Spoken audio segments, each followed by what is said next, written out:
Hello दोस्तों, welcome to PW only IAS. देखिए 2 दिन पहले 28 मई को आप सभी ने अपना प्रीलिम्स दिया, राइट? आप सभी ने अपना जो जो रिस्पॉन्सेज थे आप सभी ने मेरे साथ शेयर भी करे। अब आज के सेशन के अंदर हम जो इकोनॉमी के क्वेश्चंस थे ना उनको थोड़ा डील करेंगे। साथ साथ थोड़ा ये भी डिस्कस करेंगे कि आने वाले टाइम्स के अंदर हम क्या चेंजेस लेकर आ सकते हैं। देखिए, इकोनॉमी की अगर मैं बात करूँ ना तो जनरली हमें ना इकोनॉमी का कुछ एक पर्टिकुलर ट्रेंड हुआ करता था। कहने का ट्रेंड का मतलब क्या है, जैसे फॉर एग्जांपल आप नोटिस कीजिए कि इन्फ्लेशन के ऊपर कुछ डायरेक्ट क्वेश्चंस हो गया, कुछ फेवरेट टॉपिक्स हो करते थे, मान लो बजट के रिगार्डिंग कुछ टॉपिक्स डायरेक्टली पूछ लिए गए। पर ये जो इस तरह के कुछ टाइप्स ऑफ क्वेश्चन यूपीएससी के चले आ रहे थे, यहाँ से हमें थोड़ा डेविएशन इस पर्टिकुलर एग्जाम में देखने को मिला है। ठीक है, हर सब्जेक्ट के अंदर ही देखने को मिला, वैसे तो चाहे पॉलिटी बात करो, ज्योग्राफी, हिस्ट्री, हर सब्जेक्ट के अंदर ही सेम ही चीज देखने को मिली है। इकोनॉमी के अंदर भी हमें सिमिलर ही पैटर्न देखने को मिला है कि जैसे ऑप्शंस तो बनाए ही गए डिफिकल्ट, प्लस साथ ही साथ आप जानते हो कि जो ट्रेडिशनल टाइप ऑफ क्वेश्चन आया करते थे वहां से हमें एक डेविएशन देखने को मिला। पर अच्छी बात यह है कि हाँ, अगर मान लो 15 क्वेश्चन है ना, तो 15 में से ठीक है, चलो 4-5 क्वेश्चन आई अंडरस्टैंड टफ हैं, पर बाकी के क्वेश्चन डेफिनेटली डुएबल थे यहाँ पे, गिवन द फैक्ट कि आपने चीजों को ढंग से पढ़ा होता। मैं दोबारा रिइटरेट कर दूं, मैं ये नहीं कह रहा कि ये पेपर इजी था, ठीक है ना, मैं ये भी नहीं कह रहा मॉडरेट था, ये टफ था, बिल्कुल था, इसमें कोई डाउट वाली बात नहीं है। पर इकोनॉमी के परस्पेक्टिव से अगर बात करूं तो थोड़ा सा हम कह सकते हैं कि जिनकी कंसेप्चुअल क्लैरिटी अच्छी थी वो कुछ क्वेश्चन यहाँ पे आसानी से कर सकते थे, बाकी कुछ क्वेश्चन डेफिनेटली ऐसे थे जो थोड़े टफ थे। जैसे फॉर एग्जांपल आप रिजर्व बैंक ऑफ इंडिया की बात कर लीजिए, ठीक है ना, तो ये काफी रिपीटेड टॉपिक है, रिपीटेड थीम्स के ऊपर पूछा गया है, तो इस तरह कुछ वाले इजी वाले क्वेश्चन भी आए थे, but most of the question थोड़े डेविएशन थे फ्रॉम द प्रीवियस ट्रेंड्स। तो हमें भी थोड़ी तैयारी को अपना और स्ट्रॉन्ग करना है आने वाले सेशंस के लिए। क्लियर? चलते हैं, स्टार्ट करते हैं आज का डिस्कशन। देखो, पहला क्वेश्चन यहाँ पे पूछा गया है, interest income from deposits in InvITs. यहाँ बात कर दी उसने इनविट्स की, यानी कि इंफ्रास्ट्रक्चर इन्वेस्टमेंट ट्रस्ट की। इनको डिस्ट्रीब्यूट किया जाता है उनके इन्वेस्टर्स को, और ये एग्जेम्प्टेड होता है। वो कह रहा है कि जो इंटरेस्ट इनकम अर्न करी दैट इज उसके ऊपर टैक्स नहीं लगता, पर जो कि उनका डिविडेंड होता है ये टैक्सेबल होता है। अब सोचो इसको एक बार। देखो, द थिंग इज कि जो आप इंटरेस्ट इनकम की बात कर लो, चाहे आप डिविडेंड्स की बात कर लो, डिविडेंड्स क्या होते हैं, जो एक तरह से आपने मान लो ना कोई चीज आपकी है तो आपकी ओनरशिप हुई उसके ऊपर, तो ओनरशिप होने की वजह से आपको कुछ उसका फायदा मिलता है, तो उसको आप रिटर्न्स, मतलब डिविडेंड रिटर्न्स आप कह सकते हो। तो यहाँ पर बात क्या है, चाहे आप बात करो डिविडेंड्स की, चाहे आप बात करो इंटरेस्ट इनकम की, ये दोनों के दोनों ही हमें टैक्सेबल देखने को मिलते हैं। पर यहाँ यूपीएससी ने क्या किया, उसने बोला है कि इंटरेस्ट इनकम पे टैक्स नहीं लगता, जबकि ये स्टेटमेंट गलत है। ठीक है ना, दोनों के ऊपर आपको ध्यान में रखना है कि दोनों के ऊपर टैक्स लगेगा। क्या रीजन रहा यूपीएससी का ये पूछने का? देखो, कहीं ना कहीं आप नोटिस करो, इनविट्स जो थे काफी ज्यादा बार बार न्यूज में आ रहे हैं। आप चाहे national highway authority of India की बात कर लीजिए, गवर्नमेंट का भी अच्छा खासा इस डायरेक्शन में फोकस रहा है, तो इनविट्स बार बार न्यूज में थे। हमने कोर्सेज में भी इसके रिगार्डिंग कुछ टॉपिक्स कवर किए थे। अब देखो, जब पहली स्टेटमेंट अगर हमें पता लग गई ना कि हाँ पहली स्टेटमेंट गलत कह रही है, तो काफी हद तक हमारा स्टेटमेंट हो गया, क्वेश्चन हो गया। कैसे हो गया? क्योंकि सिर्फ एक ही स्टेटमेंट है जो कह रही है कि statement 1 is incorrect but statement 2 is correct. तो स्टेटमेंट 2 अगर आपको नहीं भी पता ना, you still got the answer. But second statement को भी देख लेते हैं। यहाँ कह रहा है कि दे आर रिकॉग्नाइज्ड एड, जो इनविट्स होते हैं उनको हमने बोरोवर्स की तरह रिकॉग्नाइज किया है अंडर सारफेसी एक्ट। क्या ये बात ठीक है? दरअसल में हाँ जी, ये बात बिल्कुल ठीक है। रीजन क्या है इसके पीछे का?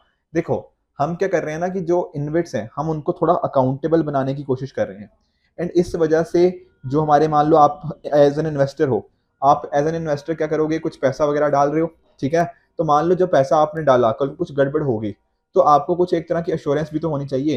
तो बिल्कुल आपको एक तरह से ना एक एवेन्यू मिलता है अपने पैसे वापस मिलने का, by insuring that the InvITs come under, मतलब इनविट्स को हमने रिकॉग्नाइज किया under as borrowers under SARFAESI. तो सेकंड स्टेटमेंट यहाँ पे बिल्कुल करेक्ट है, पहला गलत हो गया, सेकंड करेक्ट है, तो आंसर बना आपका ऑप्शन डी। ठीक है, ये सोर्सेज भी मैंने यहाँ पे दिए हुए हैं, आप इन सोर्सेज को भी देख सकते हो इन केस आपको कुछ भी डाउट्स हो। दूसरा क्वेश्चन चलते हैं। यहाँ पर देखो क्या है, ये थोड़ा इजी क्वेश्चन था, रिजर्व बैंक ऑफ इंडिया के बारे में पूछा गया, इधर I should say central banks के ऊपर। पहला स्टेटमेंट देखो, यहाँ कह रहा है पोस्ट पेंडेमिक में क्या हुआ, बहुत सारे सेंट्रल बैंक्स ने अपनी इंटरेस्ट रेट को हाइक किया। देखो, अगर आप जो हमारा इकोनॉमी न्यूज वीकली आता है, ठीक है, अगर आप उसको फॉलो करते हो ना, मैंने हंड्रेड्स एंड टाइम्स, ठीक है, मजाक नहीं कर रहा, बहुत बार मैंने आपके साथ ये डिस्कशन करी है कि चाहे फेड की बात कर लो जो यूएस का है, आप यूरोपियन सेंट्रल बैंक की बात कर लो, आप बाकी छोड़ो, आप आरबीआई की बात कर लो, रिजर्व बैंक ऑफ इंडिया की, तो ये इन्होंने क्या किया है, इंटरेस्ट रेट हाइक किया है ना, हम सुनते रहते हैं ना रेपो रेट हाइक हो रहा है, तो बिल्कुल हो रहा है, ठीक है, तो पहला स्टेटमेंट बिल्कुल करेक्ट है। दूसरा कह रहा है कि सेंट्रल बैंक जनरली ये अज्यूम करते हैं कि ऐसा करके कहीं ना कहीं वो कंज्यूमर प्राइसेस को राइज करते हुए क्या कर सकते हैं, मतलब मॉनेटरी पॉलिसी के थ्रू इसको इंश्योर किया जा सकता है, ठीक है। तो क्या ये स्टेटमेंट करेक्ट है? ये सेकंड स्टेटमेंट भी यहाँ पे बिल्कुल करेक्ट है। तो इस वजह से हमारा स्टेटमेंट क्या बना, हमारा आंसर बना ऑप्शन नंबर ए, कि दोनों करेक्ट हैं और जो स्टेटमेंट 1 है वो करेक्ट, सॉरी स्टेटमेंट 2 है वो करेक्ट एक्सप्लेनेशन है, तभी तो कर रहे हैं, ठीक है। तो करेक्ट एक्सप्लेनेशन भी यहाँ देखने को मिल जाएगी। आंसर आ गया आपका ऑप्शन नंबर ए, ये सोर्सेज मैंने यहाँ पे लिख दिए हैं। अगले क्वेश्चन की तरफ आगे बढ़े, 43। यहाँ कह रहा है कार्बन मार्केट्स के बारे में। ये थोड़ा सा ट्रिकी क्वेश्चन था, ठीक है ना, बहुत डिटेल में नहीं जाएंगे, बट आप नोटिस करो, यहाँ कह रहा है कि कार्बन मार्केट्स क्या है, ये एक तरह का टूल है जहां पर हम क्या कर सकते हैं, क्लाइमेट चेंज को फाइट कर सकते हैं। तो बिल्कुल, हमने जब चाहे आप इकोनॉमी के अंदर पढ़ते हो या फिर आप इन्वायरमेंट के अंदर मान लीजिए अच्छी सारी चीजें पढ़ रहे हो, तो वहां पर डेफिनेटली आप नोटिस करोगे कि हाँ जी, ये जो हमारे कार्बन मार्केट्स होते हैं जहां पर इस चीज़ों को हम एक्सचेंज कर सकते हैं, ये सारी चीज़ें ना, तो डेफिनेटली काफ़ी इंपॉर्टेंट टूल बन जाते हैं। एंड साथ ही साथ जो हमारी सेकंड स्टेटमेंट वो पूछ रही है कि कार्बन मार्केट क्या करती हैं, ये ट्रांसफर करती हैं resources from private sector to state, ये बात यहाँ पे गलत है, ठीक है। देखो समझने की कोशिश करो, अब हुआ क्या, मान लो किसी पर्टिकुलर एक एंटिटी है, उसने जरूरत से ज्यादा कहीं ना कहीं कार्बन एमिशन कर दिया, whereas on the other hand कुछ और एंटिटी हो सकती है जो कि जरूरत से कम कार्बन को कंज्यूम कर रही है, कार्बन को एक तरह से, या फिर उसका रिस्पॉन्सिबल है। तो हमारी कोशिश क्या है इसके थ्रू, हमारी कोशिश है कि जो ग्रीन हाउस गैसेस का एमिशन है हम उसको कहीं ना कहीं कम कर पाए, हम फॉसिल फ्यूल से रिन्यूएबल एनर्जी की तरफ मूव कर पाए, तो डेफिनेटली कार्बन मार्केट उसमें एक हेल्प करेंगी। एंड ये सेकंड स्टेटमेंट है वो गलत है, ठीक है। यहाँ पर ऐसा थोड़ी होता है कि आप रिसोर्सेज को प्राइवेट सेक्टर से स्टेट की तरफ ट्रांसफर करोगे, नहीं, ये बात गलत है। तो हमारा स्टेटमेंट क्या बना, हमारा बना पहला करेक्ट है, दूसरा इनकरेक्ट है, तो option C is the correct answer. ये सोर्सेज मैंने यहाँ पर भी आपके लिए दे रखे हैं। अगले क्वेश्चन की तरफ चलें, क्वेश्चन नंबर 44। यहाँ पर आपको पूछा है कि स्टेरिलाइजेशन का मीनिंग क्या होता है। अब देखो ये क्वेश्चन ईजी था, ये जब हमने क्लासेस के अंदर मॉनेटरी पॉलिसी पढ़ा था, मैंने आपको बताया था स्टेरिलाइजेशन के बारे में, ठीक है। जो लोग मेरे से नहीं पढ़े हैं उनको भी मैं बता देता हूँ। देखो होता क्या है, मान लो बहुत सारे फॉरेन इन्वेस्टर्स हैं, ठीक है, कुछ बाहर से पैसा आ रहा है, मान लो जैसे एफडीआई आ रहा है बाहर से, ठीक है। अब बाहर से पैसा आ रहा है, बाहर से पैसा मतलब बाहर से डॉलर आ रहे हैं ना, ठीक है। तो इंडियन मार्केट में क्या हो गया, डॉलर बढ़ गया, ठीक है ना। पर आप खुद सोचो, क्या जो बाहर से पैसा आ रहा है क्या वो डॉलर की फॉर्म में इन्वेस्ट कर देंगे इंडिया में? नहीं, उनको कहीं ना कहीं उसको कन्वर्ट कराना पड़ेगा रुपये के अंदर, रुपये के फॉर्म में इन्वेस्ट करेंगे, बिल्कुल। तो यहाँ पर क्या होगा ना, आप नोटिस करना कि वो डॉलर को बेचेंगे और रुपये को खरीदेंगे, ठीक है ना। और रुपये जैसे जैसे वो करते गए अकॉर्डिंगली क्या हो गया, इकोनॉमी के अंदर क्या हो जाएगी, ऐसा जब एफडीआई वगैरह आ रहा है, हमारी धीरे धीरे क्या होती रहेगी, मनी सप्लाई इकोनॉमी के अंदर इंक्रीज होती रहेगी। तो हुआ क्या, हमारी इकोनॉमी के अंदर क्या हो गया, मनी सप्लाई बहुत ज्यादा बढ़ गई। और जब आप जानते हो मनी सप्लाई बहुत ज्यादा बढ़ जाती है तो क्या हो जाता है, वहां पर इन्फ्लेशन हो जाती है, ये तो आप सभी समझते होंगे।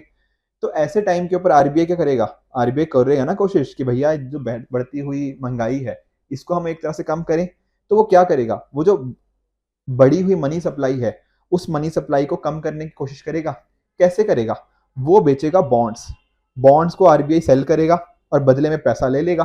तो मार्केट में जो पैसा बढ़ा हुआ था वो कम हो जाएगा या नहीं हो जाएगा, एक्चुअल में कम हो जाएगा, ठीक है ना। यहाँ क्या हो रहा है, ये बॉन्ड्स को सेल हो रहा है। तो बेसिकली आरबीआई की तरह है, आपके ओएमओ जो हम करते हैं ना, ओपन मार्केट ऑपरेशंस, वही कंडक्ट किए जा रहे हैं ताकि इंश्योर किया जाए कि जो मनी सप्लाई बढ़ गई है कहीं ना कहीं बाहर से पैसा ज्यादा आने की वजह से, उसको हम कंट्रोल कर पाए। तो यहाँ इसका करेक्ट ऑप्शन हो गया ऑप्शन नंबर ए, कंडक्टिंग ओएमओस, राइट।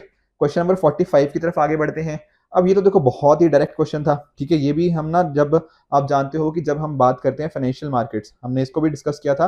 फाइनेंशियल मार्केट्स दो तरह से हम डिवाइड कर सकते हैं, एक होती है हमारी जो शॉर्टर ड्यूरेशन के लिए होती है, एक होती है लॉन्गर ड्यूरेशन। शॉर्टर ड्यूरेशन मतलब मेरे कहने का मीनिंग 1 साल से कम, ठीक है ना। और जो लॉन्गर ड्यूरेशन होती है वो 1 साल से ज्यादा। इसको क्या बोलते हैं, शॉर्टर ड्यूरेशन को हम मनी मार्केट बोल देते हैं और लॉन्ग टर्म ड्यूरेशन को हम कैपिटल मार्केट बोल देते हैं। जब बात होती है मनी मार्केट की, तो यहाँ पर आपके अलग अलग चीजें आ गई, जैसे फॉर एग्जांपल आपका ट्रेजरी बिल होता है, ठीक है, ये मनी बिल का ही है। हम देखते हैं ट्रेजरी बिल के थ्रू कैसे जो हमारी जो सेंट्रल गवर्नमेंट है वो पैसा रेज कर सकती है। उसके अलावा आपकी जो कॉल मनी मार्केट है, ठीक है, वो भी इसके अंदर ही आ गया। आपके जो भी सारे ना जो 1 साल से कहीं ना कहीं कम होते हैं, डेफिनेटली यहाँ पर इसके अंतर्गत आ गए हैं। पर जब हम बात करते हैं कैपिटल मार्केट की, तो आप जानते हो स्टॉक मार्केट हो गया, आपके गवर्नमेंट बॉन्ड्स हो गया, ये क्या है, ये ग्रेटर देन 1 ईयर है ना, तो ये लॉन्गर ड्यूरेशन है, तो ये कैपिटल मार्केट में आएंगे। तो दरअसल में आपका ऑप्शन नंबर 1 और ऑप्शन नंबर 4 ये स्टेटमेंट 1 और 4 आपकी कैपिटल मार्केट्स में है, 2 एंड 3 आपकी मनी मार्केट में है। तो कितनी स्टेटमेंट्स यहाँ पे आपकी कैपिटल मार्केट में हुई? 2। तो करेक्ट आंसर क्या बना? Option B is the correct answer. Question number 46 की तरफ आगे बढ़ते हैं। ये पूछ रहा है आपका स्मॉल फार्मर लार्ज फील्ड के बारे में, यानी कि SFLF के बारे में। सर अब ये क्या चीज है? देखो आप समझने की कोशिश करना। हम लोगों ने बहुत बार डिस्कस किया है ना कि जैसे फॉर एग्जांपल मार्जिनल फार्मर्स हो गया, हमारे स्मॉल फार्मर्स हो गया, ठीक है, इंडिया में इनकी संख्या बहुत ज्यादा है, ठीक है, कि मतलब छोटे किसान जो होते हैं कि 1 हेक्टेयर से कम हो गया तो उनको मार्जिनल बोल दिया, 2 हेक्टेयर से कम हो गया तो उनको स्मॉल बोल दिया। तो ये जो फार्मर्स होते हैं इंडिया में काफी ज्यादा संख्या में देखने को मिलते हैं।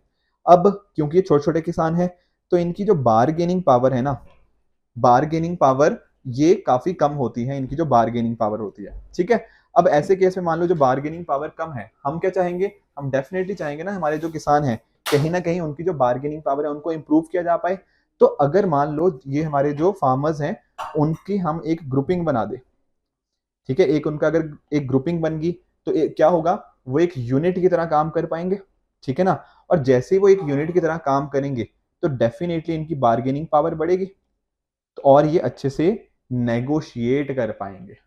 इसी को क्या बोल देते हैं? इसी को SFLF बोलते हैं, यानी कि स्मॉल फार्मर लार्ज फील्ड। तो एक्चुअल में आंसर क्या बना? ऑप्शन नंबर बी, यानी कि many marginal farmers in an area organise themself into a group and synchronise and harmonise selected agriculture operation. कहने का मीनिंग क्या? किसी क्षेत्र के डिफरेंट जो कृषक होते हैं वो अपने आप को डिफरेंट समूहों में व्यवस्थित कर लेते हैं, ऑर्गेनाइज कर लेते हैं, और जो कुछ उनकी चुनिंदा जो कृषि संक्रियाएं होती हैं उनमें वो आपस में संगति लाते हैं, एक तरह से सिंक्रोनाइजेशन लाते हैं। तो करेक्ट आंसर हो गया option number B is the correct answer. आगे चलते हैं क्वेश्चन नंबर 47 की तरफ। यहाँ पूछ रहा है वो नाइगर सीड्स के बारे में। तो जो काले तिलों की बात हो रही है, ठीक है ना, नाइगर सीड्स जो होते हैं, तो डेफिनेटली आप देख सकते हो हमारे यहाँ पे क्या होता है ना, जब हम बात करते हैं MSP की, तो MSP नियरली 23 क्रॉप्स के रिगार्डिंग देखने को मिलता है, ठीक है ना। तो आप सभी जानते होंगे, उनमें अगर आप लिस्ट देखे होंगे तो वहां पर आपको ये काले तिल भी देखने को मिल जाएंगे। तो फर्स्ट स्टेटमेंट इज करेक्ट। दूसरा कहता है खारिफ क्रॉप की तरह इसको कल्टीवेट किया जाता है, बिल्कुल। इनफैक्ट हम लोग ये पढ़ते भी हैं, ज्योग्राफी के अंदर आपने पढ़ा होगा खारिफ और राबी क्रॉप्स के बारे में। तो नाइगर को हम खारिफ क्रॉप की तरह कल्टीवेट किया जाता है। और तीसरी बात भी बिल्कुल ठीक है कि कुछ ट्राइबल लोग हैं इंडिया में जो नाइगर सीड ऑयल को कुकिंग के लिए यूज करते हैं, काले तिलों को यूज किया जाता है। तो यहाँ पर ये स्टेटमेंट भी करेक्ट है। तो आंसर क्या बना आपका? All 3 statements are correct. Clear? आगे चलते हैं क्वेश्चन नंबर 48 की तरफ। यहां पूछ रहा है कि 4 स्टेटमेंट्स हमें दे रखी हैं, इनमें से कौन सी इनटेंजिबल इन्वेस्टमेंट्स हैं। अब देखो जब हम बात करते हैं इन्वेस्टमेंट की, तो इन्वेस्टमेंट आप दो तरह से देख सकते हो, एक हो गया आपका टेंजिबल, दूसरा हो गया आपका इनटेंजिबल। देखो इंग्लिश भी थोड़ी अच्छी है ना, तो आप समझ जाओगे टेंजिबल का मीनिंग क्या होता है, जिसको आप कहीं ना कहीं टच कर सकते हो, आप उनको मतलब ना उनकी कोई फिजिकल फॉर्म होती है, आप उनको टच कर पा रहे हो, ठीक है। जैसे फॉर एग्जाम्पल यहाँ एक वर्ड है इन्वेंट्री। इन्वेंट्री का मीनिंग क्या होता है? जैसे मान लो आपकी कोई फैक्ट्री है, आप उस फैक्ट्री में कुछ सामान वगैरह बनाते हो, ठीक है। अब ये जो सामान है कुछ वहां पे पड़ा हुआ है सामान, कुछ मान लो रॉ मटेरियल्स हैं या कहीं ना कहीं जो आपने मान लो बनाया है सामान पर अभी बेचना बाकी है, तो ये आपकी इन्वेंट्री हुई। इसको आप टच कर सकते हो, बिल्कुल कर सकते हो। तो ऐसी चीजों को हम क्या बोल सकते हैं? आपकी टेंजिबल इन्वेस्टमेंट बोल सकते हैं। जैसे फॉर एग्जाम्पल मैं टेंजिबल एसेट की अगर बात करूं, आपके पास गाड़ी होगी, आपके पास घर होगा, ये इस तरह की चीजें जिनको आप टच कर सकते हो, है कि नहीं। तो आपकी इनकी कोई फिजिकल फॉर्म होती है। But on the other hand जैसे फॉर एग्जाम्पल आप ब्रांड रिकॉग्निशन की बात करो, अब फॉर एग्जाम्पल आप नोटिस करो ओनली आईएएस अपने आप में एक ब्रांड है, यहाँ पर इसकी ब्रांड वैल्यू है अपने आप में, तो ये कोई आप टच थोड़ी कर पा रहे हो, ये एक इनटेंजिबल हो गया। उसी तरह से आपने मान लो कुछ आप रिसर्च एंड डेवलपमेंट करते हो, आपके पास कोई पेटेंट पड़ा हुआ है, कोई कॉपीराइट है, ये सारी चीजें क्या होती हैं? ये भी इनटेंजिबल होती हैं। सिमिलरली आपके पास क्लाइंट्स की मेलिंग लिस्ट है, तो मेलिंग लिस्ट के थ्रू क्या कर सकते हो? आप कहीं ना कहीं अपने बिजनेस को बढ़ा सकते हो, है कि नहीं। मान लो आपके पास मेलिंग लिस्ट बहुत सारे क्लाइंट्स की पड़ी हुई है, तो that is also kind of intangible, ठीक है। तो टेंजिबल एक होता है जिनको आप टच करते हो, जिनकी फिजिकल फॉर्म होती है, और जो ऐसे नहीं होते वो आपके इनटेंजिबल हो गए, जैसे ब्रांड वैल्यू हो गया, ये सारी चीजें आपको देखने को मिलेंगी। तो यहाँ इन्वेंट्री को छोड़ के बाकी तीनों करेक्ट है। तो सही आंसर बना option number C is the correct है। आगे चलते हैं क्वेश्चन नंबर 49 की तरफ। यहाँ पूछ रहा है 15th फाइनेंस कमीशन के द्वारा कितने क्राइटेरिया को यहाँ पे लिया गया है other than the population area and income distance. देखो दरअसल में होता क्या है ना, आपने आर्टिकल 280 पढ़ा होगा, वहां हमें फाइनेंस कमीशन देखने को मिलता है। फाइनेंस कमीशन का काम करता है वर्टिकल डेवोल्यूशन हो गया, आपकी हॉरिजॉन्टल डेवोल्यूशन हो गया, उसके लिए काम करता है। वर्टिकल का मतलब क्या है, मान लो जो टैक्सेस आए ना तो वो कैसे सेंटर और स्टेट्स के बीच में शेयर होंगे, तो आप जानते हो करंटली कितना ये 41% होता है। अब मान लो स्टेट्स के बीच में भी कैसे शेयर होंगे ये भी तो देखना पड़ेगा। कहने का मीनिंग क्या, मध्य प्रदेश को कितना मिलेगा, महाराष्ट्र को कितना मिलेगा, मणिपुर को कितना मिलेगा, ये भी तो देखना है, इनका भी तो करेक्ट क्राइटेरिया होना चाहिए। बिल्कुल, तो वही होता है हमारा हॉरिजॉन्टल टैक्स डेवल्यूशन, कि कैसे स्टेट्स के विद इन कैसे शेयरिंग होगी। अब जब हम बात करते हैं ना इस फॉर्मूला की, तो यहाँ पर हमें देखने को मिलता है कि वहां पर एक तो आपका पॉपुलेशन हो गया, आपका एरिया हो गया, इनकम डिस्टेंस हो गया कि कौन सी स्टेट ज्यादा कमा रही है, कौन सी स्टेट का कम है, मतलब इनकम कितनी है वहां के लोगों की, तो वो ग्रॉस स्टेट डोमेस्टिक प्रोडक्ट से वो देखते हैं। उसके अलावा पूछ रहा है कि और कौन कौन से पैरामीटर हैं, तो देखो यहाँ पर इन पांचों में से ना और पैरामीटर्स कौन से आ जाते हैं। एक तो आपका हो गया डेमोग्राफिक परफॉर्मेंस। कहने का मीनिंग क्या, हमारी कंट्री कोशिश क्या कर रही है कि हम अपनी जो पॉपुलेशन है उसको स्टेबलाइज करें, बहुत ज्यादा तेजी से हमारी जनसंख्या ना बढ़े, तो उसके लिए डेमोग्राफिक परफॉर्मेंस इसको डेफिनेटली इंक्लूड किया गया है। उसी तरह से फॉरेस्ट एंड इकोलॉजी भी यहाँ पे एक पैरामीटर है। पर आपकी जो दो पैरामीटर्स है ना, गवर्नेंस रिफॉर्म्स हो गया या स्टेबल गवर्नमेंट, ये यहाँ पर नहीं आते, पर टैक्स एंड फिस्कल एफर्ट्स यहाँ पे आता है, तो ओनली 3 आर करेक्ट। इसके लिए सर हमें क्या करना चाहिए था, देखो आप नोटिस करो, फाइनेंस कमीशन के ऊपर यूपीएससी ने पहले भी क्वेश्चन पूछा हुआ है, 3-4 साल पहले उसने 14th फाइनेंस कमीशन के बारे में पूछा था कि उसकी क्या रिकमेंडेशंस थी, तो ये एक्सपेक्टेड क्वेश्चन था। ठीक है, ये कोई मुश्किल क्वेश्चन मैं इसको नहीं कैटेगराइज करता हूँ। तो मैं, आप देख रहे हो इकोनॉमी के अंदर क्वेश्चन है टफ, मैं बिल्कुल मना नहीं कर रहा कि टफ नहीं है, टफ है, पर सारे क्वेश्चन टफ नहीं है, काफी सारे क्वेश्चन डुएबल थे जो आप कहीं ना कहीं कर सकते थे, कंसिडरिंग द फैक्ट कि आपने कोर्सेज को अच्छे से फॉलो किया है, हम जो कहीं ना कहीं करंट अफेयर्स की डिस्कशन करते हैं उनको फॉलो किया है, तो many of the questions were doable, although overall paper हमारा थोड़ा टफ वाली साइड पे ही है। आगे चलते हैं अगले क्वेश्चन की तरफ। अब ये थोड़ा बिल्कुल फैक्चुअल क्वेश्चन हो गया। यहाँ वो पूछ रहा था कि यूएनओपीएस के द्वारा जो S3 आई है, ठीक है, sustainable investment in infrastructure innovation initiative है, यहाँ पर कौन कौन से हमारे यहाँ पे पैरामीटर्स हमें देखने को मिलते हैं, कौन कौन से सेक्टर्स यहाँ पे कवर्ड है। तो देखो यहाँ पर क्या होता है ना कि ये जो S3I की हम बात करते हैं, sustainable investment in infrastructure and innovation, यहाँ पर फोकस क्या है, कहीं ना कहीं हम रिन्यूएबल एनर्जी की तरफ बढ़े, हमारा सस्टेनेबल डेवलपमेंट के गोल्स हम उनको अचीव कर पाए, तो उस डायरेक्शन में यहाँ पे हम बात करते हैं डिफरेंट डिफरेंट इंफ्रास्ट्रक्चर सेक्टर्स की। तो यहाँ पर अगर आपने इनको पता होगा तो आप नोटिस करोगे कि जो मास रैपिड ट्रांसपोर्ट है ना वो इसका पार्ट नहीं है, पर बाकी housing, health care and renewable energy, ये तीनों इसका पार्ट हमें देखने को मिल जाते हैं। तो यहाँ इसका करेक्ट आंसर हुआ option number C is the correct answer. उसी तरह से आगे चलते हैं, G20 का एक बहुत ही सिंपल क्वेश्चन था। अब G20 भी मैंने आपके साथ मल्टीपल टाइम डिस्कशन करी हुई है, तो बहुत ईजी है। यहाँ कह रहा है कि G20 को एस्टेब्लिश किया गया था ओरिजिनली फॉर फाइनेंस मिनिस्टर्स, हो गया आपके सेंट्रल बैंक गवर्नर, ताकि वो कहीं ना कहीं आपके इकोनॉमिक और फाइनेंशियल इश्यूज को डिस्कस कर पाए। बिल्कुल करेक्ट स्टेटमेंट है। दूसरा, डिजिटल पब्लिक इंफ्रास्ट्रक्चर इंडिया की G20 प्रायोरिटी है, ये करंट अफेयर का था, ठीक है ना। करंट अफेयर्स के अंदर हम चाहे प्रीलिम बूस्टर हो गया, एडिटोरियल डिस्कशन में आपके साथ ये डिस्कशन करा ही है, तो ये दोनों स्टेटमेंट यहाँ पे करेक्ट है, option C is the correct answer. अगले क्वेश्चन की तरफ चलते हैं। यहां बात करता है वो यूएसए और ईयू की, ठीक है। तो पहला स्टेटमेंट वो कह रहा है कि यूएसए और यूरोपियन यूनियन, इन्होंने अभी मिलकर क्या किया है, इन्होंने मिलकर अभी क्या एक लॉन्च किया है ट्रेड एंड टेक्नोलॉजी यूनियन। तो क्या ये बात करेक्ट है? द आंसर इज यस, ठीक है। एक फैक्चुअल क्वेश्चन की तरह आप इसको ट्रीट कर सकते हो, तो यहाँ पर आपका पहला स्टेटमेंट हो जाएगा बिल्कुल सही। उसी तरह से अगर हम बात करें रिगार्डिंग द सेकेंड स्टेटमेंट, कि इनके द्वारा क्लेम किया गया है कि वो इसके थ्रू टेक्नोलॉजिकल प्रोग्रेस हो गया और फिजिकल प्रोडक्टिविटी अपने कंट्रोल के अंदर लेकर आएंगे। देखो यहाँ पर ना थोड़ा सा कंफ्यूजन है, मतलब इसको ना सब्जेक्ट टू थोड़ा इंटरप्रिटेशन ये क्वेश्चन रहेगा, ठीक है ना। कैसे? क्योंकि देखो बहुत सारे थोड़ा रिसर्च देखने के बाद मिलता है कि शायद फिजिकल प्रोडक्टिविटी को उतना यहाँ पे महत्व नहीं दिया गया, तो शायद ये वाला पार्टिकुलर कंपोनेंट हो सकता है गलत हो, ठीक है। तो इसका आंसर देखो, थोड़ा मैं फिर से बता रहा हूँ, इंटरप्रिटेशन के ऊपर ही डिपेंड करता है। आप इसका आंसर सी भी हो सकता है, ठीक है। आप हर साल देखते हो ना कि यूपीएससी की जो की होती है वो थोड़ा सा वेरिएशन उसमें हमें डेफिनेटली देखने को मिलता है, क्योंकि कुछ चीजें ऐसी होती हैं जो हमें थोड़ा उतना आसानी से मिलती भी नहीं है, and at the same time कहीं ना कहीं इंटरप्रेटर के ऊपर भी ये डिपेंड कर जाता है। तो कुछ भी, इसका आंसर बिल्कुल सी भी हो सकता है, इसका आंसर ए भी हो सकता है, ठीक है। तो it could be the either of these answers जो हमें यहाँ पे देखने को मिल सकता है। तो let's wait for the UPSC answer की, तब हम इसको अच्छे से इंटरप्रेट कर पाएंगे कि यूपीएससी ने इसको कैसे देखा है। अगले क्वेश्चन की तरफ आगे बढ़ते हैं, क्वेश्चन नंबर 68। यहाँ कह रहा है वो कि India accounts for 3.2% of global export of goods. दूसरा कह रहा है कि बहुत सारी लोकल कंपनीज हैं और कुछ फॉरेन कंपनीज हैं जिन्होंने PLI, production linked incentive scheme है, उसका फायदा उठाया है। देखो यहाँ पर ना एग्जैक्ट नंबर आपको याद रखने की जरूरत नहीं है, पर अगर आपको थोड़ा भी आइडिया होता, आप जानते होते कि सर इंडिया सर्विसेज में तो अच्छा काम करता है, ठीक है डेफिनेटली, पर गुड्स के अंदर हम उतना अच्छा काम नहीं करते।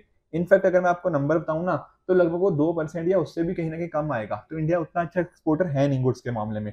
तो अगर इतना आपको थोड़ा एक आइडिया रहता, तो आप पहली स्टेटमेंट को आराम से आप उसको इनकरेक्ट कर सकते थे। और जैसे ही आप पहला स्टेटमेंट इनकरेक्ट करोगे, आप नोटिस करोगे कि एक्चुअल में सिर्फ डी ऑप्शन ही है जहां पर इनकरेक्ट है, बाकी सारे अपने आप कट जाएंगे। तो इस तरह से अगर आपको यहाँ पे लिमिटेड इन्फॉर्मेशन होती, आप अपने आंसर तक पहुंच सकते थे। तो यहाँ पे आपका स्टेटमेंट बन जाएगा option number D is the correct answer. India की नई फॉरेन ट्रेड पॉलिसी भी आई है, वहां पर भी हम डिस्कशन करते हैं सभी चीजों का, तो ये आपको पता हो सकता था। क्वेश्चन नंबर 69 की तरफ आगे बढ़ते हैं। यहां कह रहा है स्टेबिलिटी एंड ग्रोथ पैक्ट, जो कहीं ना कहीं हमें यूरोपियन यूनियन के कॉन्टेक्स्ट में देखने को मिलता है। यहां पर क्या चीजें हैं, देखो जब ये बात होती है एसजीपी की, स्टेबिलिटी एंड ग्रोथ पैक्ट की, यहां पर कुछ रूल्स हैं जो क्या इंश्योर करते हैं, जो इंश्योर करते हैं कि जो यूरोपियन यूनियन की अलग अलग कंट्रीज है ना, वहां पर वो कुछ चीजों को फॉलो करें। जैसे फॉर एग्जांपल अपनी फिजिकल पॉलिसीज को कोऑर्डिनेट करें एंड इंश्योर करें कि ऐसा ना हो कि वो बहुत ही ज्यादा एक्सेसिव स्पेंडिंग कर पाए। कहने का मीनिंग क्या, उनके जो बजटरी डेफिसिट होते हैं ना, उनको वो मैनेज कर पाए, बहुत ज्यादा नहीं बढ़ना चाहिए वो। इस वजह से जो पहला स्टेटमेंट है यहाँ पे करेक्ट है। Whereas the other things कि अपनी इंफ्रास्ट्रक्चर फैसिलिटीज को शेयर करें या फिर कहीं ना कहीं वो टेक्नोलॉजीज को शेयर करें, तो यहाँ इसकी बात ये नहीं हुई है। यहाँ पर बात यही है कि अपने बजटरी डेफिसिट, कहने का मीनिंग क्या, एक्सेस स्पेंडिंग वो ना करें। इसके रिगार्डिंग ये एसजीपी हमें देखने को मिलता है। तो यहाँ करेक्ट बन जाएगा आपका option number A, only one statement is correct. आगे चलते हैं, जनरली सुरक्षा योजना के बारे में थोड़ा डिस्कशन कर लेते हैं। देखो जब हम बात करते हैं ये पर्टिकुलर स्कीम्स की, तो स्कीम्स हमें बहुत ध्यान से पढ़नी होती हैं। तो जनरली सुरक्षा योजना के अंदर ना आप नोटिस करो, एक तो इसका हमें ऑब्जेक्टिव डेफिनेटली पता होना चाहिए। तो ऑब्जेक्टिव आप देख सकते हो, ऑब्जेक्टिव बिल्कुल यही है कि जो हमारे यहाँ मेटरनल हो गया एंड साथ ही साथ हमारे जो नियोनेटल मोर्टेलिटी है अमंग पुअर प्रेग्नेंट वुमेन, हमने इसको कम करना है। ये बात यहाँ पे बिल्कुल 100% करेक्ट है। तो एक एक करके देखते रहो। सेकंड स्टेटमेंट, मतलब पहले स्टेटमेंट की बात करो, यहाँ कह रहा है कि जनरल सुरक्षा योजना is a safe method motherhood intervention of the state health department. नहीं, यहां पर बात होती है किसकी, नेशनल रूरल हेल्थ मिशन की बात होगी, ना कि स्टेट हेल्थ डिपार्टमेंट की। तो यहां पर पहला स्टेटमेंट आपका हो जाएगा गलत। तीसरे की बात करें कि यहाँ पर इंस्टीट्यूशनल डिलीवरी, कहने का मतलब कि ऐसा ना हो कि घर पे अपने या कहीं और जगह पे बच्चा पैदा किया जा रहा है, एक प्रॉपर आप हॉस्पिटल में जाके कहीं ना कहीं उसको आप करो। तो ये डेफिनेटली यहाँ पर इंस्टीट्यूशनल डिलीवरी का भी प्रावधान है। एंड चौथा स्टेटमेंट जो आपको कह रहा है कि इसका ऑब्जेक्टिव है कि हम पब्लिक हेल्थ फैसिलिटीज दें जो कहीं ना कहीं सिक इन्फेंट्स हैं, ठीक है, उनके लिए। तो एक्चुअली में ना इसके लिए हमारी जो एक और स्कीम है दैट इज जननी शिशु सुरक्षा कार्यक्रम, JSSK, ये पर्टिकुलर चीज इसके अंदर देखता है, जहां पर फोकस होता है कि 1 साल के बच्चों तक का हम इसको करें वर्क। तो यहाँ पे चौथा स्टेटमेंट इसलिए गलत हो जाएगा। आपका सही स्टेटमेंट होगा ऑप्शन नंबर बी, ओनली 2। ठीक है, पर फिर भी थोड़ा सा ना यहाँ पर भी स्टेटमेंट के अंदर थोड़ी वेगनेस है। ठीक है, तो एग्जैक्ट हम यूपीएससी के आंसर की वेट करेंगे, बट इसका answer most probably option B होना चाहिए। क्वेश्चन नंबर 82 की बात करें, अनीमिया की रिगार्डिंग। अब देखो अनीमिया मुक्त भारत स्ट्रेटेजी, और कुछ नहीं बता तो अनीमिया के बारे में एटलीस्ट इतना तो बताएं कि यहाँ बात हो रही है सर, किसकी बात हो रही है, आयरन की कमी की। अब आयरन की कमी होती है तो क्या होता है, आपकी आयरन फोलिक एसिड जो टैबलेट्स आती हैं वो हमें देखने को मिलती हैं, बिल्कुल। तो पहले में जो बात कर रहे हैं ना कैल्शियम सप्लीमेंटेशन की, ये कैल्शियम नहीं है, ये आयरन है। तो यहीं पे पहली स्टेटमेंट आपकी हो जाएगी गलत। बाकी जो चीजें बता रखी हैं कि कैंपेन होता है इसके लिए, पीरियोडिक डी वार्मिंग होती है, नॉन न्यूट्रिशनल कॉजेज को एड्रेस करता है, ये बातें बिल्कुल करेक्ट हैं। तो पहले स्टेटमेंट में थोड़ी सी गड़बड़ थी, बाकी तीनों की तीनों स्टेटमेंट यहाँ पे करेक्ट थी। तो यहाँ इसका आंसर बनेगा option number C, 3 statements are correct. आगे बढ़े, तो यहाँ पर हमारे से पूछा गया है किसके बारे में, MSME के बारे में। ठीक है, micro small and medium enterprises. देखो ये वाला क्वेश्चन तो मैंने यूट्यूब के ऊपर भी कवर किया था, इनफैक्ट कोर्सेज के अंदर तो बताया ही था कि MSMEs की आपको डेफिनेशन पता होनी चाहिए, क्योंकि अभी अभी पिछले कुछ टाइम्स के अंदर ही उसको अमेंड किया गया है। तो होता क्या है ना, आपके एक होते हैं जो मैन्युफैक्चरिंग और एक होता है सर्विसेज। पहले इनकी डेफिनेशन अलग अलग थी, पर अब हमने इनको सेम कर दिया है। अब डेफिनेशन क्या है, अब डेफिनेशन ना दरअसल इस तरह से है कि जैसे एक हो गया आपका माइक्रो, एक हो गया आपका स्मॉल, और एक हो गया आपका मीडियम। तो इनके अंदर ना दो चीजों के ऊपर क्लासिफिकेशन करी जाती है। पहली बात कि इनका इन्वेस्टमेंट कितना है, और दूसरी बात टर्नओवर कितना है। तो इन्वेस्टमेंट की अगर हम बात करें, अगर इन्वेस्टमेंट 1 करोड़ है, ठीक है, और साथ ही साथ 5 करोड़ से नीचे का टर्नओवर है तो यहाँ पर इसको बोलेंगे माइक्रो। स्मॉल के अंदर क्या आ जाता है, यही सेम चीज 1 से 10 करोड़ हो जाती है, ठीक है, और ये 5 से कितना हो जाता है, 5 से 50 हो जाता है। और सिमिलरली मीडियम के अंदर मतलब 10 करोड़ से मतलब 10 से 50 करोड़ हो गया, एंड ये लास्टली आपका हो जाता है 250 करोड़ तक का, ठीक है ना। तो आप इस तरह से नोटिस कर सकते हो, ये हो गया 1, 10, 50 और ये हो गया आपका 5, 50 एंड 250 करोड़। तो ये आपको ध्यान में रखना है इन्वेस्टमेंट और टर्नओवर की limit for micro small and medium enterprises. अगर आपको ये पता होती, नोटिस कर लेती कि पहली स्टेटमेंट सर गलत होगी।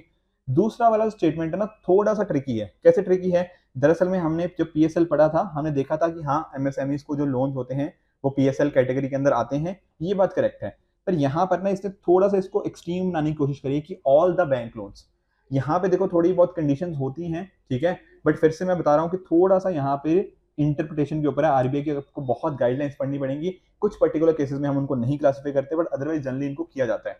तो अगर मैं जनरल स्टेटमेंट की बात करूं कि यूपीएससी इसको बिल्कुल जनरल सेंस में माना है तो बिल्कुल ट्रू होगा ये स्टेटमेंट।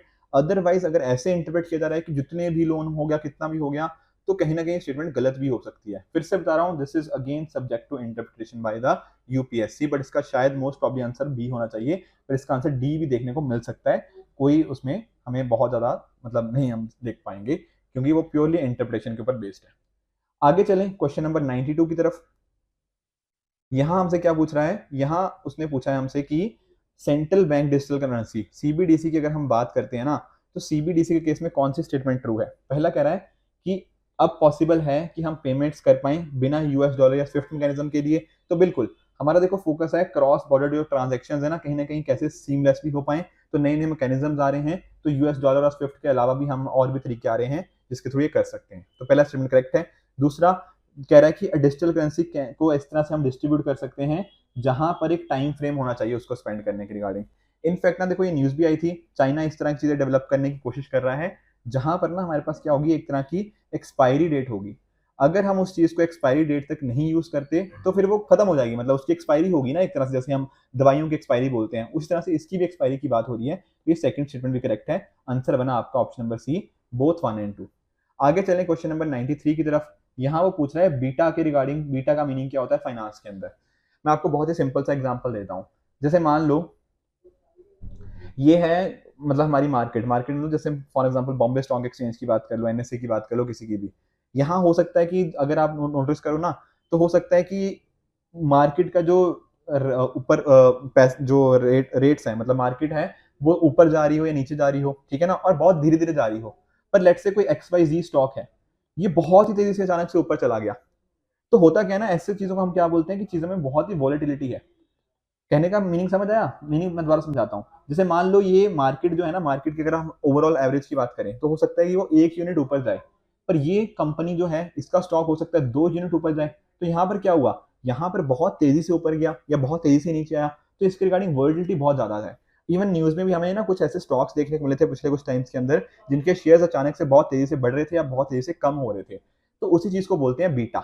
मान लो कि अगर मान लो मैं बोल रहा हूँ कि बीटा है आपका 1.7, तो इसका मीनिंग पता क्या होता है, इसका मीनिंग होता है कि अगर मार्केट ने मूव किया कुछ x यूनिट मूव किया, तो जो स्टॉक है जिस मैं स्टॉक की बात कर रहा हूँ उस स्टॉक ने क्या हुआ, उसकी मूवमेंट 70% ज्यादा हुई। कहने का मीनिंग क्या, अगर मार्केट बढ़ी एक यूनिट ऊपर गई तो ये जो स्टॉक था ये बीटा 1.7 होने की वजह से 1.7 यूनिट्स ऊपर गया। गेटिंग द पॉइंट, मतलब 70% इससे ज्यादा होगा। उसी तरह से कम भी हो सकता है, अगर मार्केट 1 यूनिट नीचे आई है तो जो स्टॉक था ये उस मार्केट से 70% ज्यादा नीचे मूव किया है, तो 1.7 उस केस में हो जाएगा। तो जब भी इस तरह से बीटा 1 से ज्यादा होता है हम कह सकते हैं कि वॉलेटिलिटी उतनी ज्यादा बढ़ती रहती है। तो यहाँ पर क्या होता है, बीटा बीटा एक न्यूमेरिकल वैल्यू है जो बताता है कि एक स्टॉक के अंदर क्या क्या फ्लक्चुएशंस हुए as compare to the changes that are occurring in the overall stock market. Getting the point, तो इसका आंसर हो जाएगा option number D is the correct answer. आगे चलें क्वेश्चन नंबर 94 की तरफ। यहाँ वो पूछ रहा है किसके रिगार्डिंग, सेल्फ हेल्प ग्रुप्स के रिगार्डिंग। तो देखो सेल्फ हेल्प ग्रुप्स हमने इनफैक्ट ना बहुत बार प्रीलिम बूस्टर में भी डिस्कशन करी है इसके रिगार्डिंग कि सेल्फ हेल्प ग्रुप्स में क्या होता है, कुछ लोग होते हैं, वो लोग साथ में आते हैं, इन सभी लोगों की सिमिलर प्रॉब्लम्स होती है, सिमिलर बैकग्राउंड होता है, तो एक तरह से कहीं ना ये आपस में मिलकर काफी सारी चीजें कर सकते हैं। जैसे फॉर एग्जाम्पल ये कुछ छोटी छोटी सेविंग्स कर सकते हैं, साथ ही साथ बैंक इनको रिकॉग्नाइज कर सकता है और बैंक इनको कुछ लोन्स दे सकता है, उस लोन्स को ये यूज कर सकते हैं, ठीक है ना। तो होता क्या है ना कि दरअसल में क्योंकि मेंबर सारे एक ही बैकग्राउंड के होते हैं, सिमिलर बैकग्राउंड के होते हैं जनरली, तो डेफिनेटली क्या होता है कि एक दूसरे का प्रेशर रहता है। तो होता क्या है कि सारे मेंबर्स यहाँ पे रिस्पॉन्सिबिलिटी लेते हैं एक लोन की, कि अगर मान लो कोई लोन लिया गया है तो पूरा ग्रुप उसको यहाँ पे रिटर्न करने के लिए बाध्य है, एंड इस वजह से यहाँ पे एनपीएस हमें कम देखने को मिलते हैं। साथ में जो आरआरबीज हो गया, आपका शेड्यूल कमर्शियल बैंक्स हो गया, ये भी इनको सपोर्ट करते हैं। तो स्टेटमेंट 2 और 3 तो बिल्कुल करेक्ट है। पहले स्टेटमेंट की अगर हम बात करें जो कह रहा है कि सेल्फ हेल्प ग्रुप्स को स्टार्ट किया गया था एसबीआई के द्वारा, नहीं, दरअसल में ऐसा नहीं है। देखो थोड़ा मैं इसकी अगर आपको हिस्ट्री बताऊं तो आपने शायद ना सेवा के बारे में सुना होगा, सेल्फ एम्प्लॉयड वुमेन एसोसिएशन, ठीक है, जो इला भट्ट है उनके द्वारा हमें देखने को मिलता है। इसके अलावा आपको महाराष्ट्र के अंदर हो गया, तमिलनाडु के अंदर हो गया, कुछ छोटे छोटे एरियाज देखने को मिलते हैं। आपको आप लोगों ने मायराडा के नाम सुना होगा, ठीक है, Mysore resettlement and development agency, उन्होंने भी इस तरह की चीजों को प्रमोट किया हुआ है। तो डेफिनेटली ये पहली स्टेटमेंट यहाँ पे हमारी हो जाएगी गलत। सेकंड एंड थर्ड करेक्ट है, तो इसका आंसर क्या बनेगा, ऑप्शन नंबर बी ओनली 2। तो देखो ये कुछ क्वेश्चंस थे, कुछ प्योरली इकोनॉमिक्स के थे, कुछ थोड़ा और एस्पेक्ट्स का भी अगर हमें आइडिया होता कि ज्योग्राफी का हो गया या कुछ और एस्पेक्ट्स का आइडिया होता तो शायद इन क्वेश्चंस को हम थोड़ा और बेहतर ढंग से कर पाते। पर जैसा कि मैंने आपको बताया, आप नोटिस करो कि कुछ क्वेश्चन अनडाउटली डिफिकल्ट थे, पर कुछ क्वेश्चन ऐसे भी थे जो थोड़े कंसेप्चुअल थे, जहां पर हम थोड़ा और अच्छे से काम करते हुए उन क्वेश्चंस को हम अच्छे से आंसर कर सकते थे। तो हमें क्या ध्यान देना है, डेफिनेटली आई अंडरस्टैंड कुछ क्वेश्चन डिफिकल्ट है, पर हमें उनके ऊपर भी आने वाले सालों के ऊपर ध्यान देना है। कोशिश करनी है कि जब इकोनॉमी के आर्टिकल्स आए उनको ध्यान से पढ़ें, उनके अंदर की डेप्थ को समझें, क्या चीज़ हो रही है, क्यों हो रही है, कैसे हो रही है। अगर इन चीज़ों का हमारे अच्छे से पता होगा, हम आंसर्स उनके बेहतर कर पाएंगे। बाकी आप प्रीलिम बूस्टर्स को फॉलो करते रहिए, हमारे जो और इनिशिएटिव्स हैं उनको फॉलो करते रहिए, एंड हमारी टीम डेफिनेटली इस डायरेक्शन की तरफ वर्क करिए कि जैसे जैसा यूपीएससी पेपर सेट कर रहा है, हम भी अपनी डिमांड्स को उस तरह से वर्क करते रहें ताकि हम ये एग्जाम को अच्छे से क्लियर कर पाए। ठीक है फ्रेंड्स, तो ये था आज का डिस्कशन। आई होप आपको आज का सेशन बहुत अच्छे से समझ आया होगा। इसी तरह से आप भी अपने एंड पे हार्ड वर्क करते रहिए। Goodbye and good luck.